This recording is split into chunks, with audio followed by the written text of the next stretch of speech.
그러면 육신상으로 우리의 조상인 아브라함이 무엇을 얻었다고 우리가 말할 수 있겠습니까?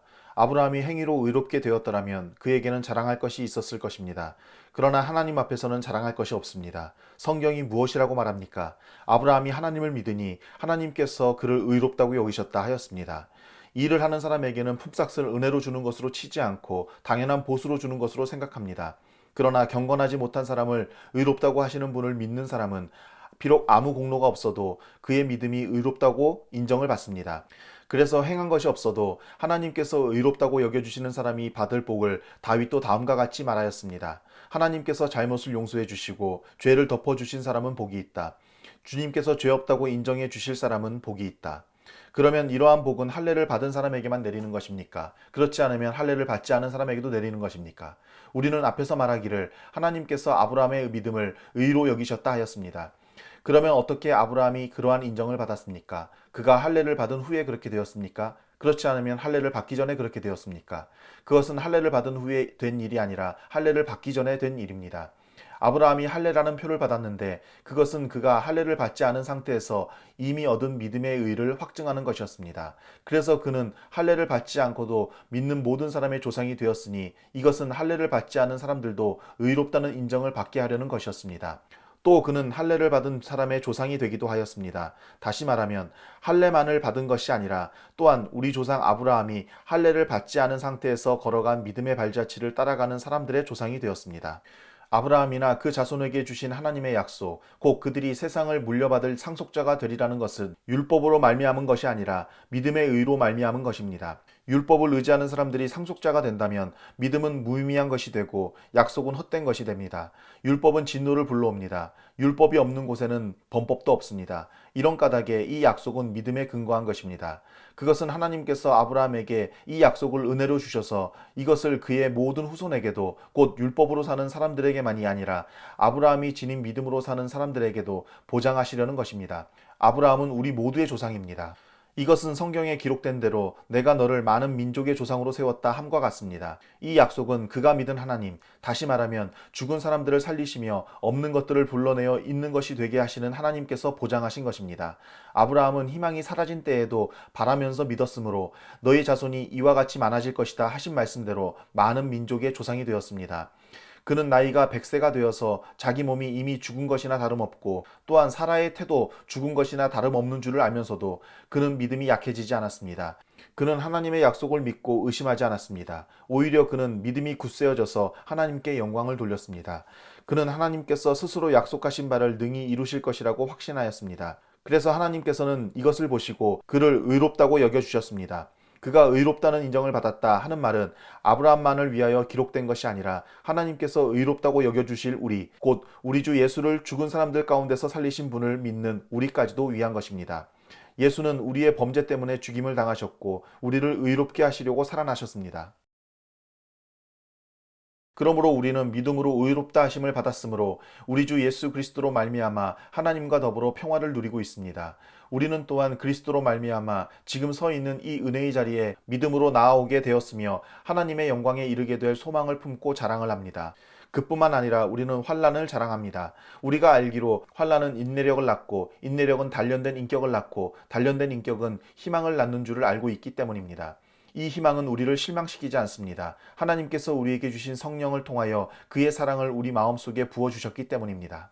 우리가 아직 약할 때에 그리스도께서는 제때에 경건하지 않은 사람을 위하여 죽으셨습니다. 의인을 위해서라도 죽을 사람은 거의 없습니다. 더욱이 선한 사람을 위해서라도 감히 죽을 사람은 드뭅니다. 그러나 우리가 아직 죄인이었을 때에 그리스도께서 우리를 위하여 죽으셨습니다. 이리하여 하나님께서는 우리들에 대한 자기의 사랑을 실증하셨습니다. 그러므로 지금 우리가 그리스도의 피로 의롭게 되었으니 그리스도로 말미암아 하나님의 진노에서 구원을 얻으리라는 것은 더욱 확실합니다. 우리가 하나님의 원수일 때에도 하나님의 아들의 죽으심으로 말미암아 하나님과 화해하게 되었다면 화해한 우리가 하나님의 생명으로 구원을 얻으리라는 것은 더욱더 확실한 일입니다.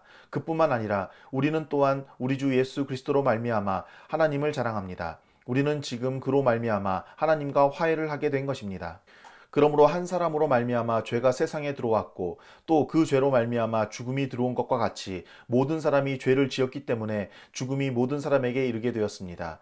율법이 있기 전에도 죄가 세상에 있었으나 율법이 없을 때에는 죄가 죄로 여겨지지 않았습니다. 그러나 아담 시대로부터 모세 시대에 이르기까지는 아담의 범죄와 같은 죄를 짓지 않는 사람들까지도 죽음의 지배를 받았습니다. 아담은 장차 오실 분의 모형이었습니다. 그러나 하나님께서 은혜를 베푸실 때에 생긴 일은 아담 한 사람이 범죄했을 때에 생긴 일과 같지 않습니다. 한 사람의 범죄로 많은 사람이 죽었으나 하나님의 은혜와 예수 그리스도 한 사람의 은혜로 말미암은 선물은 많은 사람에게 더욱더 넘쳐나게 되었습니다. 또한 하나님께서 주시는 선물은 한 사람의 범죄의 결과와 같지 않습니다. 한 범죄에서는 심판이 뒤따라와서 유죄 판결이 내려졌습니다마는 많은 범죄에서는 은혜가 뒤따라와서 무죄 선언이 내려졌습니다. 아담 한 사람의 범죄 때문에 그 한 사람으로 말미암아 죽음이 왕노릇하게 되었다면 넘치는 은혜와 의의 선물을 받은 사람들은 예수 그리스도 한 분으로 말미암아 생명 안에서 왕노릇하게 되리라는 것은 더욱더 확실합니다.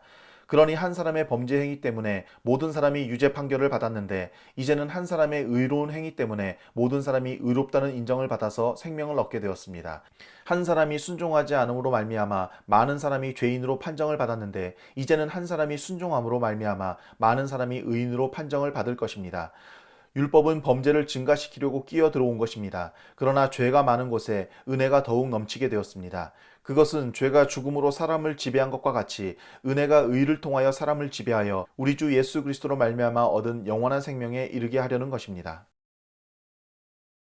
그러면 우리가 무엇이라고 말을 해야 하겠습니까? 은혜를 더하게 하려고 여전히 죄 가운데 머물러 있어야 하겠습니까? 그럴 수 없습니다. 우리는 죄에서 죽은 사람인데 어떻게 죄 가운데서 그대로 살 수 있겠습니까? 세례를 받아 그리스도 예수와 하나가 된 우리는 모두 세례를 받을 때에 그와 함께 죽었다는 것을 여러분은 알지 못합니까? 그러므로 우리는 세례를 통하여 그의 죽으심과 연합함으로써 그와 함께 묻혔던 것입니다. 그것은 그리스도께서 아버지의 영광으로 말미암아 죽은 사람들 가운데서 살아나신 것과 같이 우리도 또한 새 생명 안에서 살아가기 위함입니다.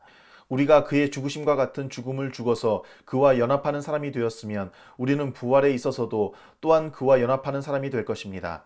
우리의 옛사람이 그리스도와 함께 십자가에 달려 죽은 것은 죄의 몸을 멸하여서 우리가 다시는 죄의 노예가 되지 않게 하려는 것임을 우리는 압니다. 죽은 사람은 이미 죄의 세력에서 해방되었습니다. 우리가 그리스도와 함께 죽었으면 그와 함께 우리도 또한 살아날 것임을 믿습니다.